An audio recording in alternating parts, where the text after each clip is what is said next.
Hello बच्चों, let's see this question. This question says electron in hydrogen atom is in a sample is in nth excited state. The number of different spectrum lines obtained in its emission spectrum will be. तो यहाँ आपके पास जो question basically hydrogen का emission spectrum उसके ऊपर dependent है। तो यहाँ पे अपन की कॉन्सेप्ट लिख सकते हैं। की कॉन्सेप्ट आपका जो होगा की कॉन्सेप्ट, तो बेसिकली आपका कौन सा एमिशन स्पेक्ट्रम, हाइड्रोजन का कौन सा एमिशन स्पेक्ट्रम, एमिशन स्पेक्ट्रम। तो बेसिकली एमिशन स्पेक्ट्रम की बात करें, होता क्या आपके पास कि जब भी आपका इलेक्ट्रॉन मान लीजिए कुछ एनर्जी लेके, जैसे मान लेते हैं यहाँ पर आपके पास एनर्जी लेवल डिफाइंड है ऐसे, तो आपका जब भी इलेक्ट्रॉन क्या होता है एनर्जी लेके मान लो, और कितनी एनर्जी, जितना कि आपके पास दो लेवल्स के बीच में एनर्जी डिफरेंस है उतनी एनर्जी मान लीजिए इलेक्ट्रॉन को मिल जाती है, तो क्या करता है एक्साइट हो जाता है और किसी दूसरी स्टेट पे चला जाता है। अब क्या होता है यहाँ से जब रिलीज हो वापस आएगा, तो जैसे n=1 जिसको ग्राउंड स्टेट कहते हैं अपन, n=2 first excited state, n=3 इस तरह से सेकंड एक्साइटेड चलता रहता है। तो आपके पास जब इलेक्ट्रॉन मान लीजिए यहाँ से एनर्जी लेके यहाँ पर पहुंचा, तो जब यहाँ पर पहुंचता है वो, तो यहाँ पर होता है अनस्टेबल। तो क्या होता है वो इलेक्ट्रॉन वापस लो एनर्जी लेवल पे आता है। तो उसके आने के डिफरेंट पाथ हो सकते हैं, वो ऐसे आ सकता है, फिर ऐसे आ सकता है, या डायरेक्ट यहाँ से यहाँ आ सकता है। तो यानी कि एक इलेक्ट्रॉन जब करता है तो तीन प्रोबेबिलिटी निकलती है अपने पास अलग अलग, हाँ फोटोन के, तीन फोटोन आएंगे यहाँ पर एनर्जी लेवल के बराबर डिफरेंस के, यहाँ पर भी और यहाँ पर भी, तो डिफरेंट वेवलेंथ अपने को मिल सकती हैं। तो यहाँ पर पूछा है कि कितनी एमिशन लाइन्स, यानी कि एक इलेक्ट्रॉन जाता है तो आपके पास अलग अलग डिफरेंट लाइन्स मिल सकती है, तो कितनी पॉसिबिलिटी निकल सकती है आपके पास, वो पूछा हुआ है।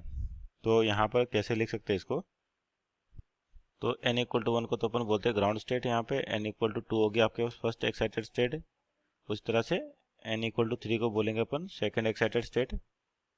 तो आपके पास यहाँ पर इस तरीके से देखें, तो देखिए आपको nth एक्साइटेड स्टेट दे रखी है, nth एक्साइटेड स्टेट, इसका क्या मतलब होगा आपके पास एक्साइटेड स्टेट, एक्साइटेड स्टेट। तो इसका क्या मतलब, देखिए आपके फर्स्ट एक्साइटेड स्टेट होती है तो n=2, सेकंड एक्साइटेड n=3, यानी कि nth एक्साइटेड स्टेट होगा। इसका मतलब कौन सा एनर्जी लेवल होगा वो आपका n+1, यानी कि एक ज़्यादा है, ये आपके पास एनर्जी लेवल होगा उसका। तो आपके पास total number of emission lines होती है, different emission, total number of different emission lines जो होती है आपके पास, या बोलते हैं कि total number of different spectral lines कहें अपन, स्पेक्ट्रल लाइन्स, ये कितनी मिलती है आपको n+1 C, आपके पास n+1 C2। और अपन ऐसे भी लिख सकते हैं कि आपके पास जो होता है n×n+1/2, यानी कि इस फैक्टोरियल को जब सोल्व करते हैं आपके पास होता क्या है basically n+1 factorial divide by 2 factorial और n+1 - 2 यानी कि n-1 फैक्टोरियल। तो यहाँ पर n की वैल्यूज 2 3 4, तो आपको ये सॉल्यूशन मिलता है। और अब देखिए जो आपकी सीरीज दे रखी है, तो इसके अकॉर्डिंग देखिए आपका कौन सा ऑप्शन मैच होगा यहाँ। तो अब देखिए ये जो वैल्यू होती है आपके पास n×n+1/2, n×n+1/2, ये होता है summation of n, summation of n।